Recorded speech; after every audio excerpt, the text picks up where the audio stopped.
Hi, ako nga pala si Nicole Leonor Perez, third year college ngayon sa Emmanuel College, Philippines. Akala ko nung elementary at high school pa lang ako, kapag college na, easy-easy na lang.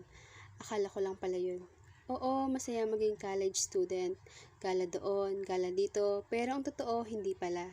Pero sa hindi lahat ng pagkakataon ganyan, paano ka papasa kung puro kagala?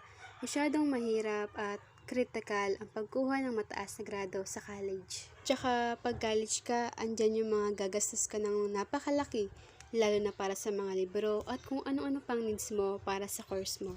Dumating sa point na maiiyak ka na lang kapag di mo na alam ang gagawin mo. Sobrang hirap maging college student, lalo sa mga working student at kapos sa pera. Mahirap mag-aral, pero mas mahirap ata kapag walang pinag-aralan. Isa na ako sa mga college student na nahihirapan. Kaya yung iba dyan, laban lang tayo, huwag tayong susuko. Dahil kapag may laban ka, magtatagumpay ka sa iyong kinabukasan.